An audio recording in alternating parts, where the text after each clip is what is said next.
He had been coming to Thayer's pharmacy every Tuesday for 11 years, not every other Tuesday, not most Tuesdays. Every Tuesday without exception, which was the schedule that had been established between him and Margaret Chen in the fall of the year he turned 57, when the prescription for his blood pressure medication was first filled, and Margaret had looked at his insurance card and his name and said, "Mr. Graves, I will have this ready for you every Tuesday at 10. He had said, "That works." And that had been the arrangement for 11 years across drought and flood, across the slow accumulation of seasons that Calloway, Tennessee, laid over its mountain ridges in amber and green and gray. He drove Route 11 to get there. The route was 12 minutes on an ordinary Tuesday morning and closer to 20 on October mornings when the leaf-peepers came through on their way to the ridge, which was the only ridge in 4 counties that reliably produced the specific combination of maple and oak and birch that drew the kind of people who drove slowly and stopped in the road without warning to take photographs on their phones. Luther did not mind the leaf-peepers. He had spent the better part of his adult life moving through environments that offered considerably less beauty and considerably more urgency than a Tennessee ridge road in October. He had learned through that experience to notice what was worth noticing in any environment, including beauty, when beauty was present, and to hold it alongside whatever else the environment also contained. The ridge road in October was worth noticing. He noticed it every year. He noticed the specific way the maples on the southern face of the ridge went red before the oaks, and the way the birch on the north face held their yellow longer than either of them, and the way the morning light on the way to the pharmacy moved through these colors at an angle that changed week by week through September and October as the sun moved lower. He had been noticing this every Tuesday for 11 years. This particular Tuesday, the light was at the angle that falls in the 3rd week of October, which was lower and sharper than the 2nd week, and which threw longer shadows across the road and made the color on the ridge look deeper than it looked at noon. He drove through this light with the specific, unhurried attention of a man who has been making this drive for long enough that it has become a known thing, a familiar sequence. A Tuesday morning ritual that contains within it the specific comfort of regularity and the specific pleasure of things that are beautiful and available and his. And he parked in the Thayer's lot at 10:10. He had spent 22 years in the United States Army, moving through environments that were considerably less pleasant than an October ridge in Tennessee, and the patience that those years had developed in him was broad enough to accommodate a 20-minute drive on a Tuesday morning. He arrived at Thayer's at 10:10. He was aware he was 10 minutes late, which was 10 minutes later than he preferred to arrive, but within the acceptable range for a 10 o'clock standing appointment with a pharmacy that held his prescription regardless. He noted the time as he pulled into the parking lot. He noted it the way he noted everything, with precision and without drama. The parking lot of Thayer's pharmacy was on Route 11, the main commercial strip of Calloway, which ran through the town center past the hardware store and the diner and the post office and the VFW hall and the feed store before it curved north toward the interstate. It was not a side street. It was not an obscure location. It was the main street of a town of 6,000 people, and on a Tuesday morning in October, it had the specific texture of any small American town's main street in its working hours. Trucks and sedans, people going in and out of businesses, the particular rhythm of ordinary commercial life proceeding in the way it proceeds in a town that has been doing this for 150 years. Luther Marcus Graves was 68 years old. He stood 6'1" and walked with the specific economy of a man who has carried weight for a long time and learned to move efficiently. His hair was white and close-cropped. He wore a canvas jacket in dark green dark pants, clean boots chosen for their function rather than their appearance. He carried himself without performance, the kind of bearing that is not cultivated for effect but has simply become the natural expression of a man who has stopped needing to demonstrate anything to anyone. He had stopped needing to demonstrate anything to anyone at approximately 31 years old, which was the year he came home from the Gulf. Luther Marcus Graves had served 22 years in the United States Army, which was the central fact of his adult life. in the way that certain facts become central, not because they are the only facts, or even the defining ones in a personal sense, but because they contain within them the architecture of everything that came before and after.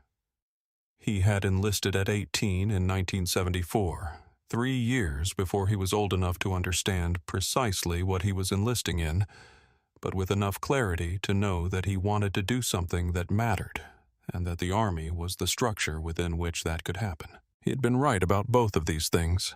The specifics had been considerably more complicated than his 18-year-old self had anticipated.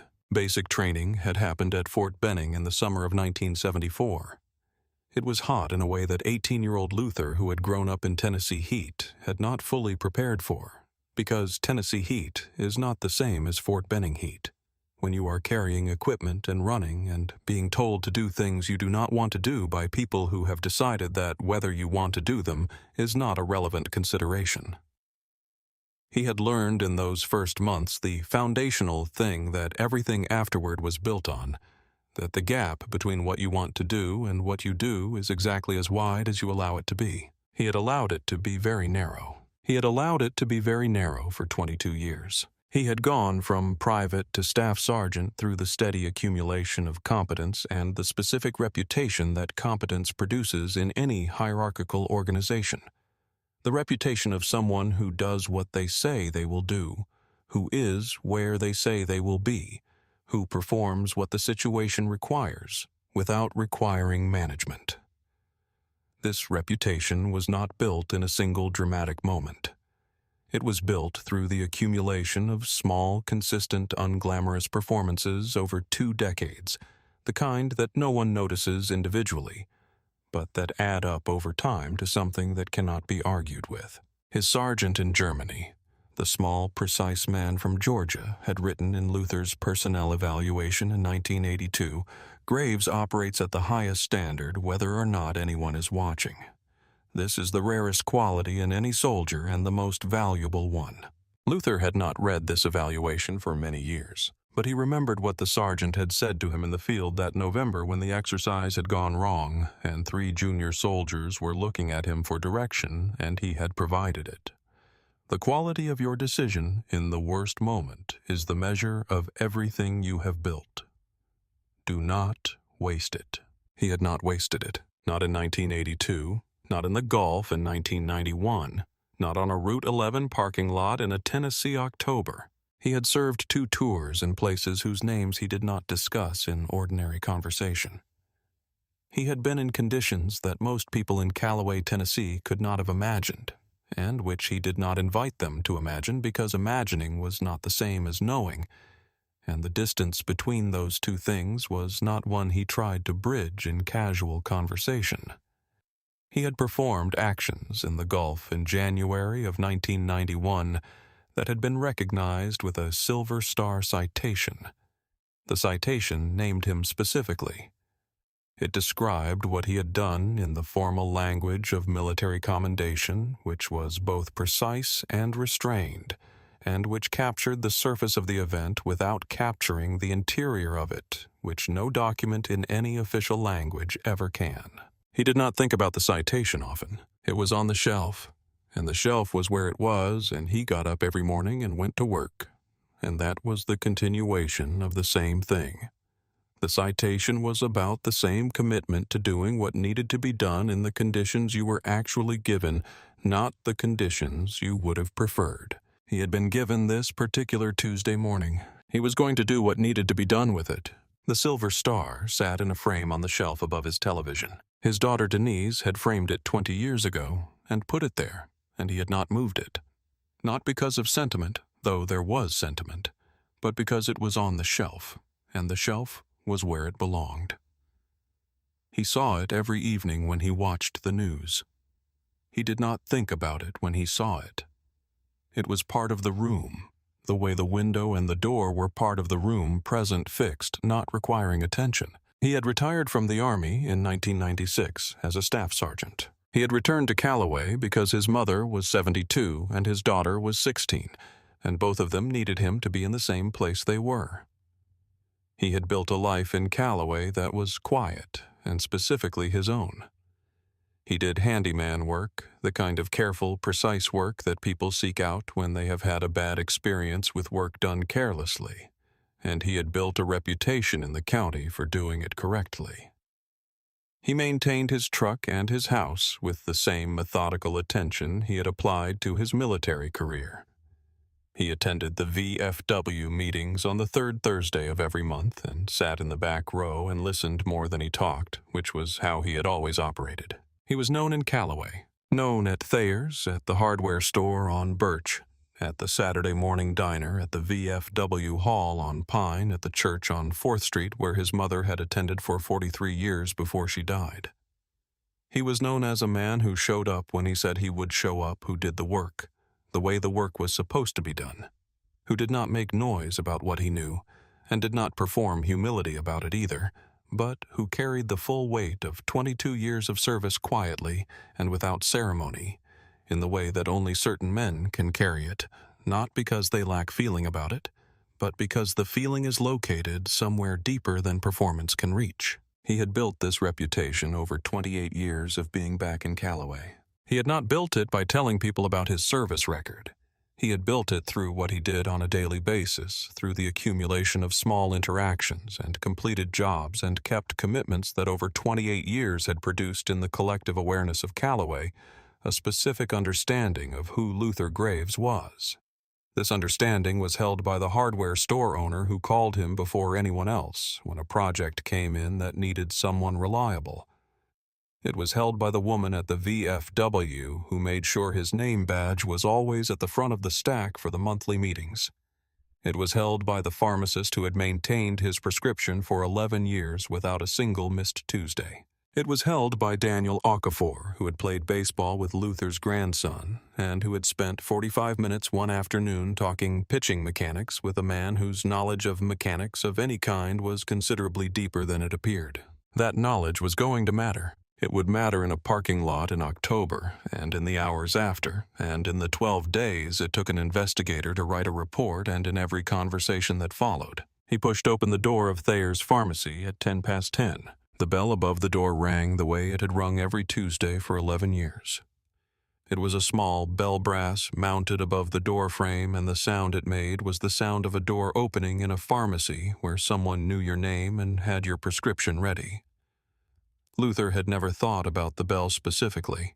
He had heard it many times without specifically noting it, but he had heard it enough that the sound had become part of the interior landscape of his Tuesdays, part of the specific texture of coming in from the Route 11 air into the fluorescent warmth of a pharmacy where he was expected. Margaret Chen was at the counter. She had been at Thayer's for 19 years, first as a pharmacy technician under Harold Thayer, and then as the pharmacist of record after Harold retired in 2009 and sold her the business at a price she did not discuss, but which the county clerk's records indicated was considerably below market value, which was Harold's way of ensuring that the pharmacy remained a pharmacy and remained Margaret's, since he trusted her more than he trusted any other possible buyer to keep it what it was. She was 51 years old, specific in her communications and precise in her memory for the details of every patient whose prescriptions she filled, which was a characteristic that was professionally useful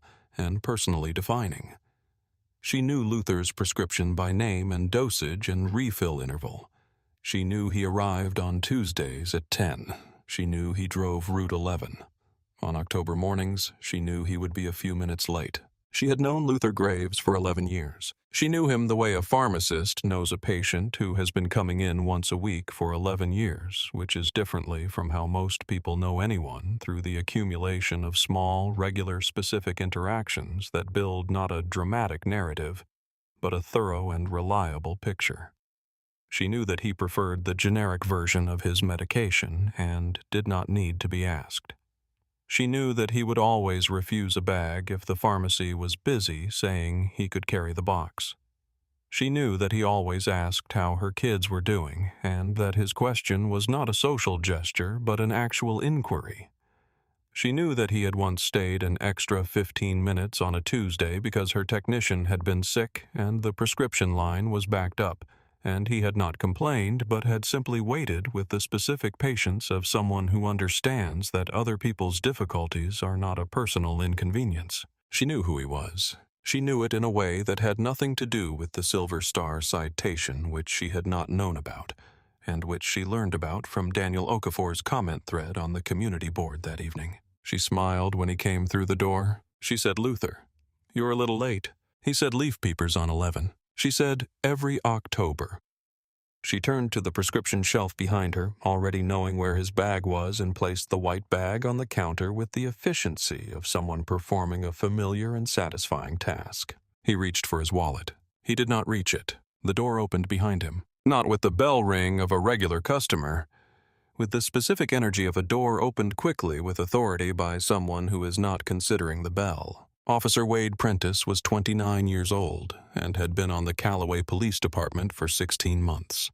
He was tall and broad-shouldered, and he wore his uniform with the specific self-consciousness of someone who has not yet stopped noticing that they are wearing it. He stood in the doorway of Thayer's pharmacy and looked at Luther Graves. He said, "Sir, can I see some ID?" It used the syntax of a question. It was not a question. Luther turned.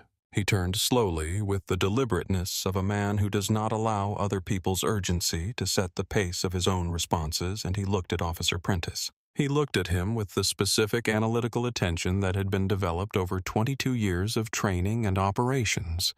Not the look of someone scanning for threat, though it contained that element, but the look of someone reading a situation with complete accuracy in the first few seconds. He said, "Can I ask why?" Prentiss said, "We have a report of a shoplifting incident in this area.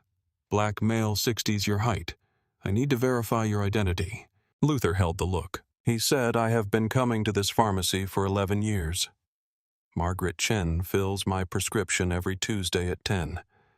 I am here to pick it up." Prentiss said, "I understand that, sir. I still need to see ID," Margaret said from behind the counter. "Officer, I know Mr. Graves. He's a regular customer. He comes in every week."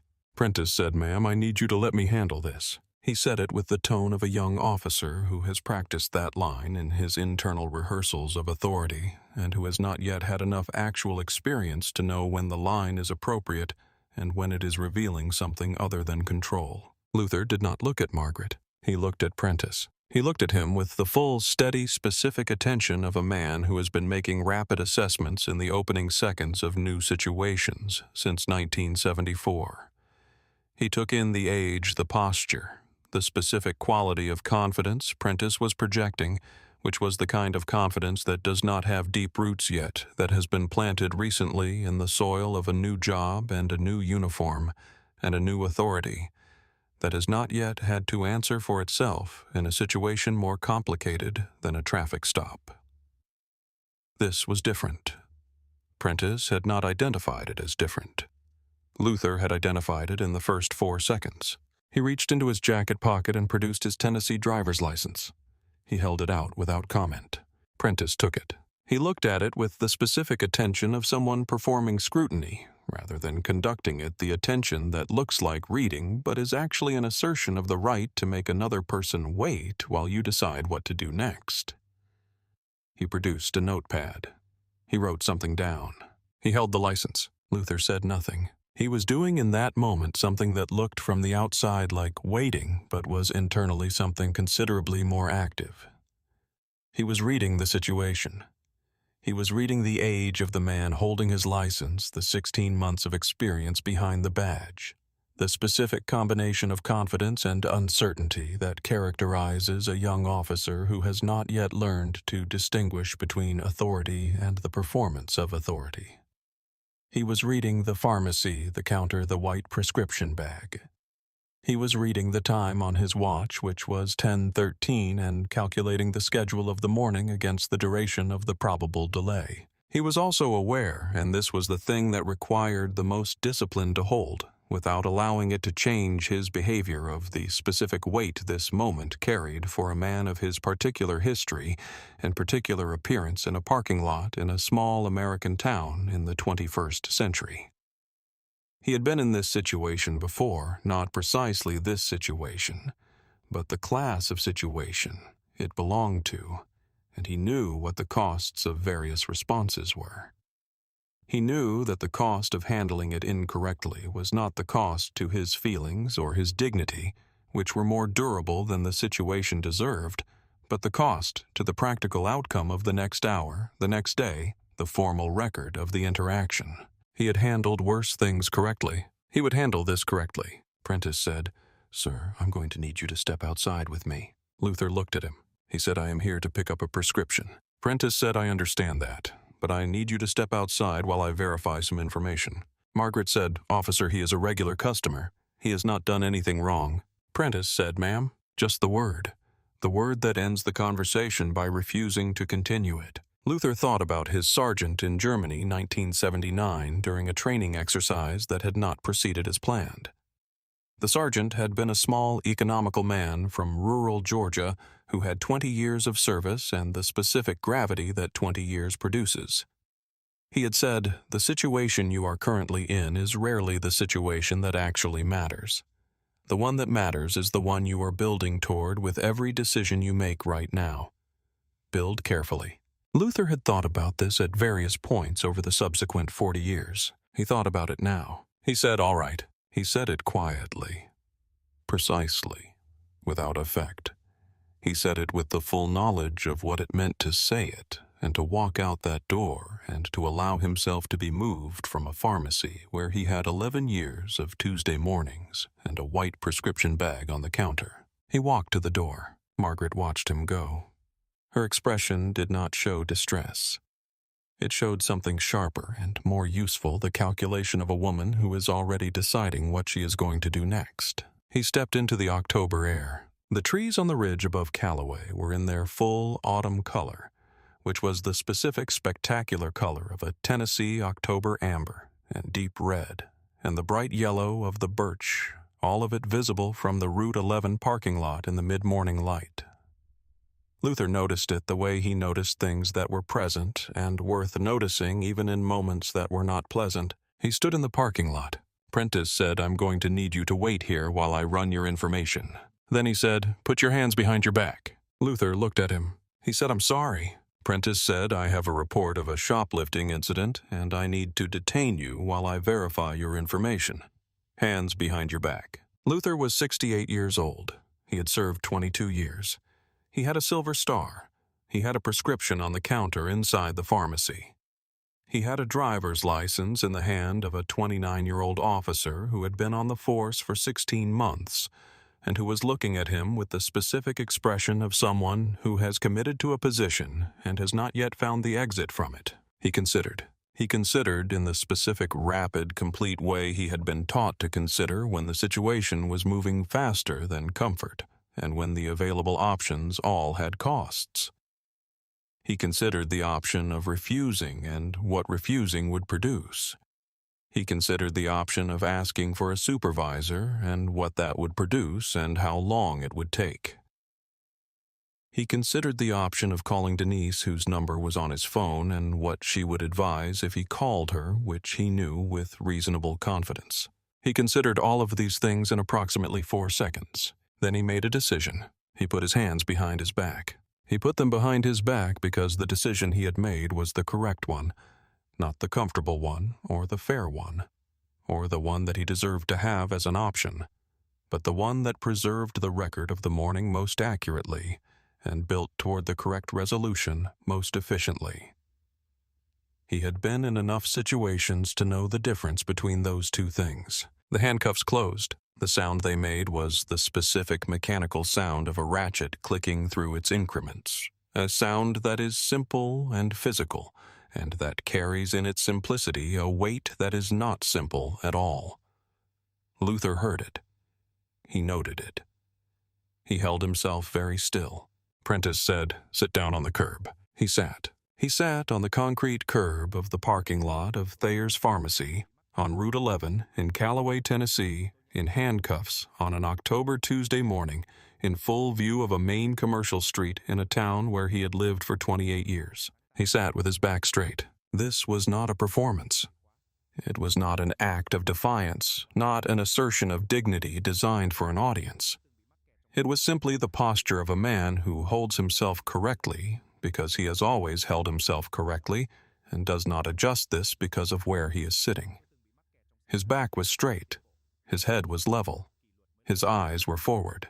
The concrete was cold through his pants. He noted this without moving. The October sun was at a low angle that fell across the parking lot with the specific warmth of a sun that is high enough to be visible and not high enough to be warm, the kind of warmth that you feel on your face more than on your body.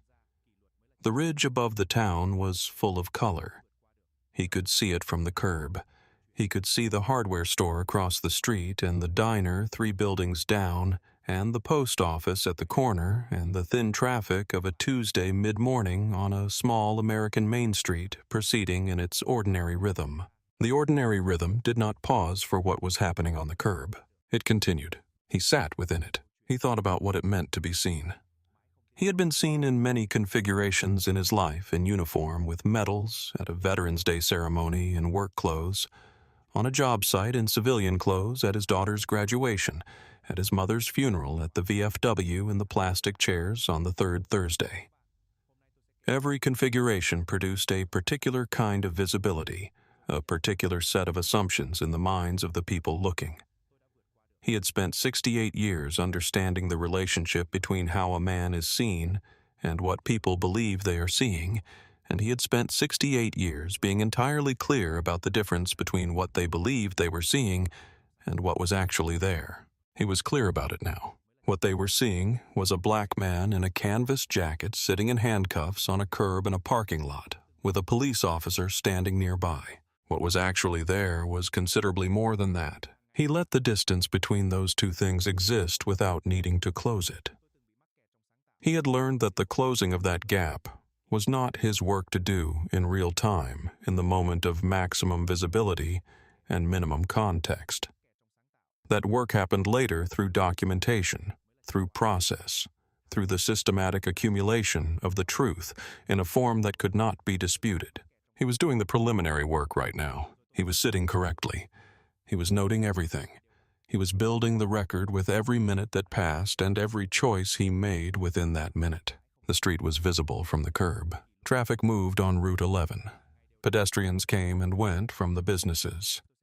A woman came out of the hardware store with a bag and stopped when she saw him and then continued walking. 2 men came out of the diner across the street and one of them said something to the other and they both looked and then went to their truck. A mother with a small child passed the pharmacy, and the small child pointed and the mother took his hand and redirected him without slowing. He saw all of this. He held himself correctly through all of it. He was performing nothing. He was enduring something. There is a difference. Endurance is not passive. It is not the absence of action. It is the active choosing moment by moment to remain in the correct posture within the incorrect situation to hold yourself to the standard you hold yourself to, regardless of the standard the situation is offering. He had sat in worse places. He had sat in places where the wrong posture had consequences that were more serious than anything this parking lot could produce. He had learned in those places what correct posture actually was, not the performance of dignity for an audience, but the internal decision to remain completely present, without being consumed by the situation you are present in. He made that decision on the curb. He held it. Across Route 11, a young man named Daniel Okafor sat in his car eating lunch with his window down. He was 23 years old and had grown up in Calloway. He had played baseball with Luther's grandson in high school. He had been at Luther's granddaughter's birthday party 2 years ago, where Luther had grilled and talked to Daniel about pitching mechanics for 45 minutes. He knew who Luther Graves was. He watched for a moment, not understanding fully what he was seeing. Then he understood. He picked up his phone. He filmed. Inside the pharmacy, Margaret Chen was at the prescription counter with her phone in her hand. She had called the Calloway VFW hall at 10:17 and reached Jim Hartwell, who was the post commander and who had served with Luther for 4 years in the late 80s. She had called Luther's daughter Denise at 10:19. She had written down everything she had observed since the moment Prentiss entered the pharmacy in the precise, chronological, descriptive style of a woman who understood that the value of an account lies in its accuracy. At 10:26, she came out of the pharmacy door. She carried Luther's prescription bag in one hand and his wallet in the other, which she had found on the counter where he had set it when he reached for his driver's license. She walked to where he was sitting. She said, "Officer, his military ID is in this wallet. He has a valid prescription waiting inside. He has been coming to this pharmacy for 11 years, and I have never had a single complaint about him in that time." She said, "He is a decorated military veteran." Prentiss said, "Ma'am, I need you to step back inside." She said, "He has a silver star. He has a military ID card that proves his identity and his service. I am asking you to look at it." She held out the wallet. Prentiss looked at it. He said, "Ma'am, step back inside. I'm handling this." Margaret looked at Luther. He looked at her. He said with the specific quietness of a man managing a situation from a position of complete calm, "Thank you, Margaret." She looked at him for 2 seconds. She went back inside. She went to the counter. She picked up her phone again. Luther held the wallet in his mind the way he held everything that was available to him as information, as evidence, as part of the record of the morning. Prentiss had looked at the wallet and had chosen not to open it and had chosen not to look at the military ID inside it. And this choice was now part of the record, the way every other choice was part of the record. He had been sitting on the curb for 14 minutes when the pharmacy door opened again and a third person came out. He did not know this person. He had not seen them inside the pharmacy. They were a woman in her 30s who had apparently been in the pharmacy when the situation began, and she came out and stood at the edge of the parking lot and looked at the scene and took out her phone. He noted this without changing anything about his posture. He sat. He waited. He counted the minutes with the internal clock he had always carried. The clock that had been accurate in training and field operations in the specific places and specific conditions where accurate timekeeping was the difference between correct and incorrect decision-making. The clock that had never in his experience been anything other than reliable. 23 minutes, 25 minutes. He became aware somewhere around the 25th minute that Prentiss was on his radio and that the radio conversation was longer than a routine check. He could hear Prentiss's voice without making out specific words. He heard his name spoken. He heard the phrase, "no active warrants." He heard something that might have been a question, and something that might have been a longer answer. He continued to sit. He was aware also of something he had not been entirely prepared for, which was the specific texture of being known and unknown simultaneously. He had lived in this town for 28 years. He had passed this pharmacy every week for 11 years. There were people on this street who recognized him, who had called him for work, who had sat next to him at VFW meetings, who had eaten at the same diner on Saturday mornings.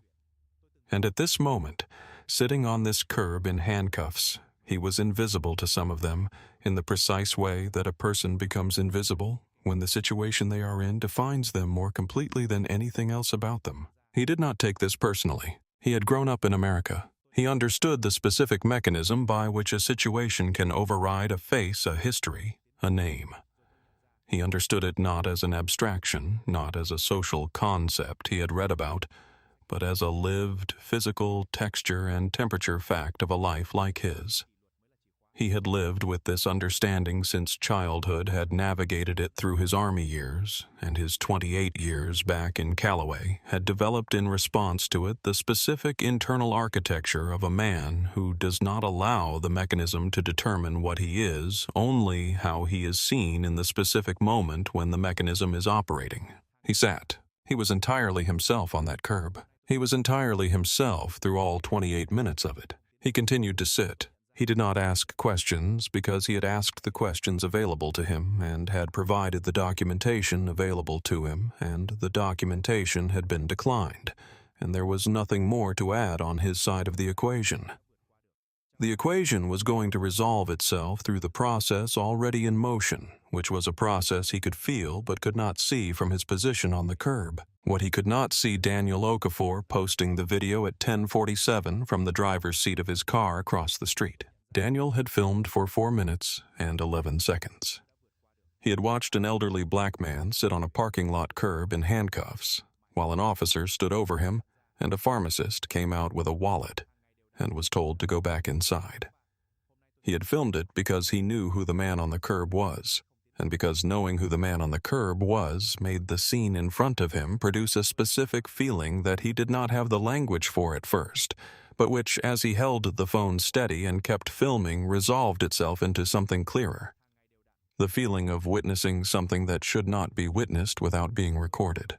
He had not captioned the video. He had not needed to. He posted it to his personal page first, then to the Calloway County Community Board, which had 4,216 members, which included most of the people in the county who were old enough to have a Facebook account and young enough to still use the one they had. What he could not see the video Daniel Okafor had posted at 10:47, which had been shared 43 times by 11 o'clock.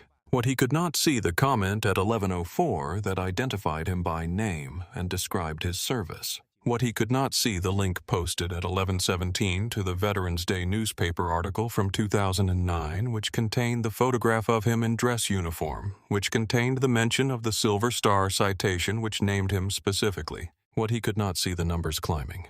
What he could not see the sergeant's phone receiving a call at 11:38 from the department's public information officer who had been sent a link by 3 different people in the previous 20 minutes. What he could not see the call the sergeant made to Prentiss at 11:41. He sat for 28 minutes. He was aware only of the parking lot, the street, the ridge above the town with its October color, and the specific interior condition of a man who has decided how he is going to behave in a situation, and is holding that decision with the full weight of his attention.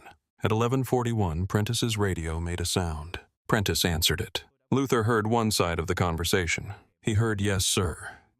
He heard I had a report of a shoplifting incident matching his description.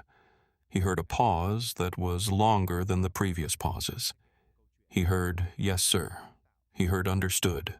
Prentiss walked to where Luther was sitting on the curb. He said, "Mr. Graves, I'm going to remove the handcuffs." Luther looked at him. He held the look with the same level, unhurried attention he had given everything else in the preceding 28 minutes. He said, "All right."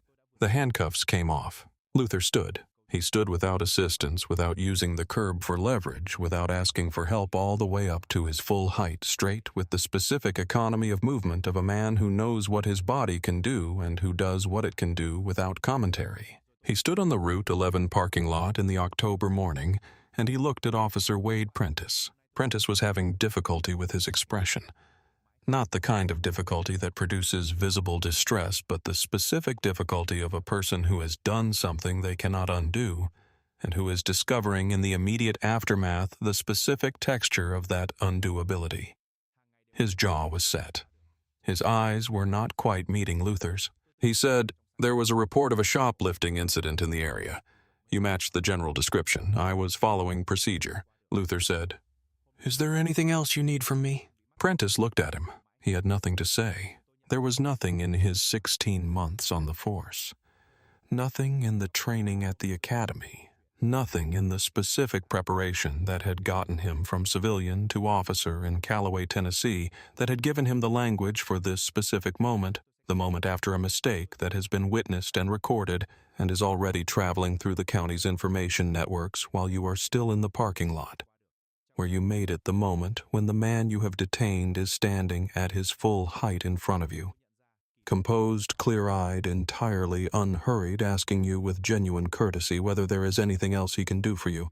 Prentiss had looked at the dispatch records when he made the stop. He had not looked at the military ID in the wallet. He had not asked Margaret to confirm Luther's identity, which was what she had offered to do. He had not considered that a shoplifting suspect described as a man in his 30s in a red jacket might not be the same person as a man in his 60s in a dark green canvas jacket who had arrived at a pharmacy where he had an established 11-year relationship with the pharmacist. He had not considered enough things. He was considering them now. He had nothing to say. He said, "No, sir." Luther said, "All right." He turned. He walked back into Thayer's pharmacy. The bell rang above the door. The specific, familiar Tuesday morning sound of that bell. Margaret was at the counter. She had been watching through the pharmacy window for 28 minutes, and she had called 3 people and written 4 pages of notes. And she was now standing at the counter with his prescription bag and his wallet, and an expression that was not relief exactly, because relief would have implied that the situation was over, and Margaret knew it was not over. but that was composed and specific and prepared. She held out the prescription bag. Luther took it. He looked at her. He said, "Thank you, Margaret." She said, "Next Tuesday at 10. He said yes. He produced his wallet and paid for the prescription. He looked at the white prescription bag. He looked at the name on the label, Graves Luther M., the medication name and the dosage and the refill instructions, the same information that had been on his prescription bags for 11 years. He said, "Thank you." She said, "I have your notes from this morning. 4 pages. He looked at her. He said, "Hold on to them." She said, "Already planned to." He went to his truck. He sat for a moment before starting the engine. He sat with his hands on the steering wheel. The leather was warm from the October sun. The cab smelled of tools and equipment and the specific, honest smell of a working truck maintained correctly. He looked through the windshield at the pharmacy door, the bell above it visible even from this distance. He was aware of the soreness in his wrists. He was aware of the time 11:49. He was aware of the October light on the ridge above the town, still spectacular. Still the 3rd week of October, still entirely indifferent to what had happened in the parking lot below it. He was aware of his heartbeat, steady, slower than most people's would be in the aftermath of what the morning had produced. But it was the heartbeat of a man whose relationship to pressure had been established over 22 years and refined through another 28, and which was not going to be significantly altered by a parking lot in Calloway, Tennessee, however unjust the parking lot had been. He thought about the sergeant in Georgia. The situation that matters is the one you are building toward with every decision you make right now. Build carefully. He had been building for 28 minutes on a curb. He had built carefully. He started the truck. He drove home on Route 11 with the ridge above him in its October color, the same route in reverse, the same light at a different angle, the same town receiving its late morning with the ordinary rhythm of a place that does not know, most of the time, what is happening in its parking lots while it goes about its business. He made lunch. He made the same lunch he made on Tuesdays when he came back from the pharmacy, a sandwich from the bread and the cold cuts he bought at the grocery store on Mondays, coffee and apple from the bowl on the counter.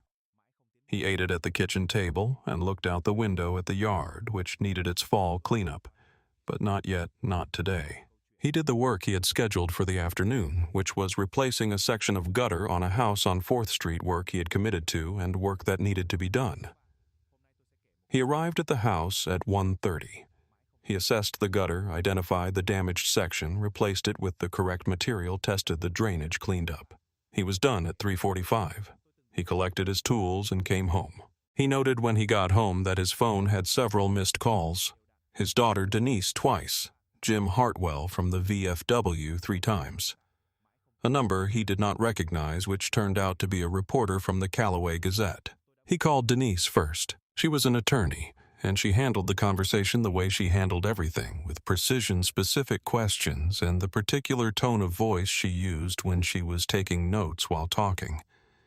He answered her questions accurately and in the correct order. She told him what she was going to do next. He said, "All right." She said, "Dad." "Are you okay?" He said, "I'm fine, Denise." She said, "I know you are." She hung up. He called Jim Hartwell, who was not precise in the way Denise was, but who was thorough and committed and who had served with Luther for 4 years in the late 80s, and who took what had happened personally in the specific way that a VFW post commander takes personally something that happens to one of his members. He did not call the reporter. He came home at 4:30. He watched the news at 6. The news covered the video, which had 9,000 shares by 6 o'clock that evening, and covered the identification of him in the comments, and covered the Silver Star citation which a reporter had pulled from public military records, and covered the response of several Calloway residents who had spoken to the camera about what they knew of Luther Graves and his 22 years of service. He watched this. He watched a woman from his church say, "I've known Luther Graves for 20 years. He is the most decent man I know." He watched the hardware store owner say, "He's done work for half the county. Everyone knows who he is." He watched Jim Hartwell say, "He served this country for 22 years, and he did not deserve what happened to him today." He noted all of it. He did not feel vindicated. He felt something more specific than vindication, which is a feeling that requires a prior sense of doubt about your own position, and Luther had no doubt about his position. He felt something closer to recognition, the recognition that the record had been read correctly by the people reading it, and that the people reading it had said out loud what the record said. That was what was supposed to happen.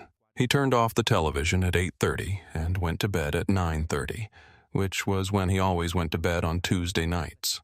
The formal complaint was filed the following morning. Margaret Chen had been writing since the moment Luther walked back into the pharmacy. She had a yellow legal pad behind the counter that she used for notes, and she had filled 3 pages of it by the time Luther paid for his prescription and went to his truck. She had written in the chronological, specific, uneditorialized style of someone who understands that the value of a written account is in what it says, not in how it is framed. She typed it up that evening. She submitted a 4-page typewritten statement to the department's Internal Affairs Division the following morning with the handwritten notes attached as a supporting document at 8:15 before Thayer's opened. Denise Graves Whitfield had spent the previous evening on the phone with Luther for 40 minutes, then on the phone with her partner for 20 minutes, then at her desk for 3 hours.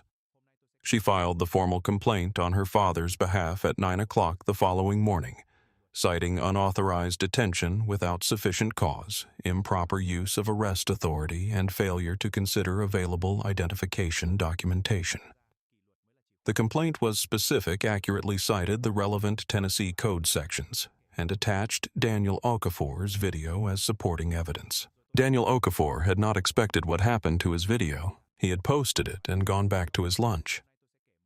By the time he finished eating and drove to his afternoon shift at the hardware store on Birch Street, the post had 312 shares. By the time his shift ended, it had 6,000.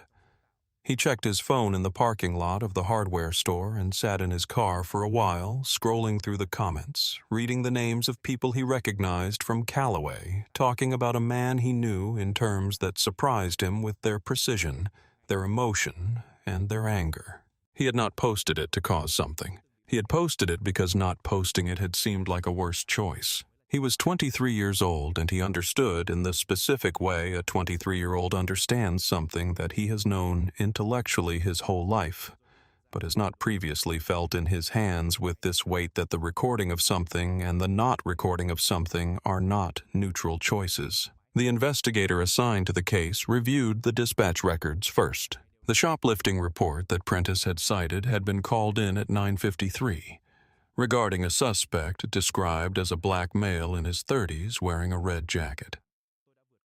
Luther Graves was 68 years old. He was wearing a dark green canvas jacket. The investigator reviewed Prentiss's body camera footage. Every exchange was visible. Luther's driver's license being produced. Margaret presenting the military ID that Prentiss had declined to examine. The handcuffs, the curb, the 28 minutes.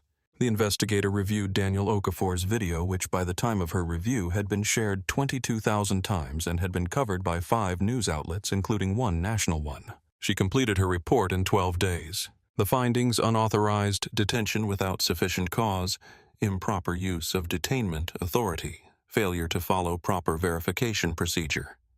3 sustained findings. Prentiss was suspended without pay for 45 days and received a formal letter of reprimand placed in his personnel file. He was required to complete additional training. The investigator's report was 12 pages. It noted in the section on context the shoplifting report filed at 9:53 had described a suspect as a black male in his 30s wearing a red jacket. Officer Prentiss had initiated contact with Luther Graves at 10:13:14, minutes after this report, based on his description as a black male in his 60s wearing a dark green canvas jacket. The age difference was approximately 3 decades. The jacket color was the opposite of the reported color. The investigator did not editorialize about this finding. She reported it as a finding. She noted the military ID. She noted that Margaret Chen had presented the military ID to Officer Prentiss during the interaction, and that Officer Prentiss had instructed her to step back inside without examining it.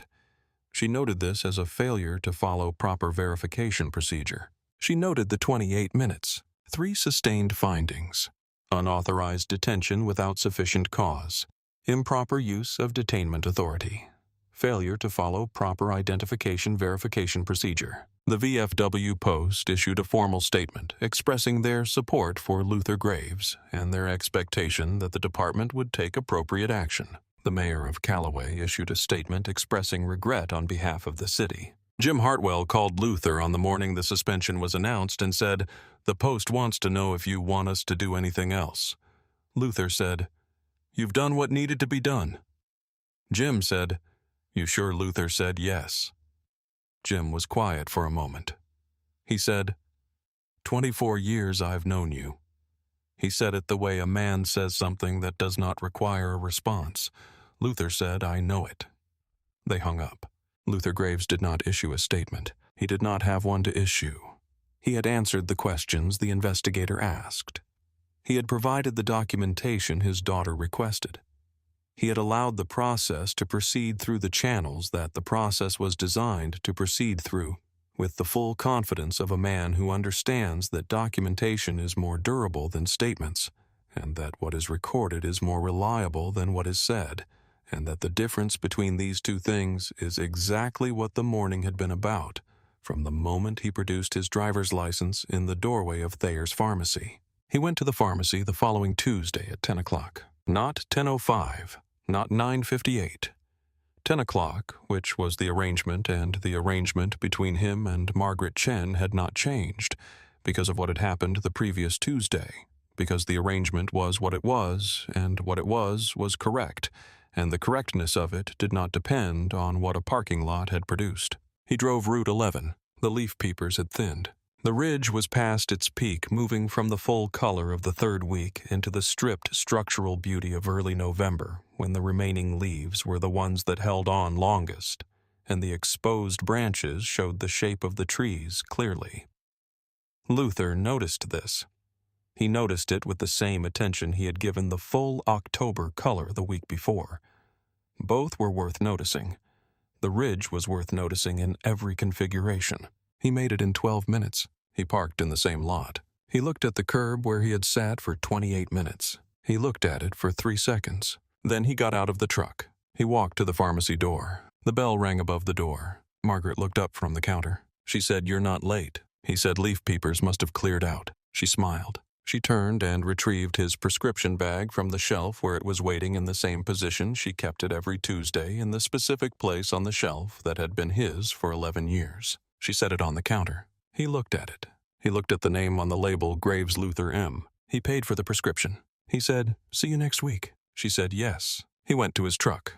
He drove home on Route 11 with the ridge above him and the morning light through the bare branches and the ordinary Tuesday business of Calloway, Tennessee, proceeding in its ordinary way on either side of the road.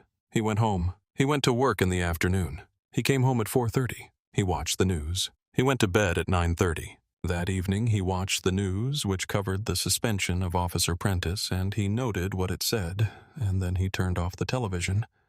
The silver star was still on the shelf above the television where it had been for 20 years, where his daughter had put it, where it was always going to be. He looked at it for a moment before the screen went dark. The recognition that a man receives for what he has done does not change because of what is done to him afterward. It is fixed in the record. It happened. The record does not go back and revise itself because someone who had not read it made a mistake.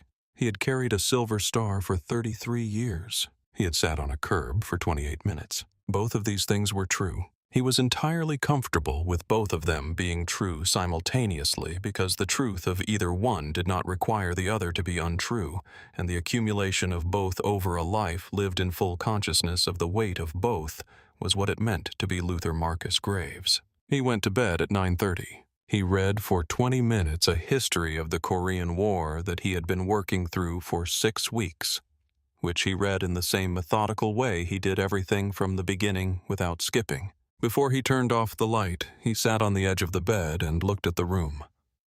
The room was exactly what it was, his room in his house in Calloway, Tennessee. The dresser held his work clothes and his dress clothes in organized sections. The window faced north. The shelf above the now dark television held the framed citation in the place where Denise had put it 20 years ago. He thought about the day. He thought about the curb and the handcuffs and the 28 minutes. He thought about Margaret and the 4 pages of notes. He thought about Daniel Okafor, 23 years old, eating lunch in his car across the street, making a decision about what kind of person he was going to be at the moment when that decision was available to him. He thought a lot of people did the right thing today. Not him specifically. From him, the right thing had been the 28 minutes on the curb with his back straight, which was the baseline of what the situation called for. Not a remarkable thing, just the correct thing done correctly. But Margaret had done it. Daniel had done it.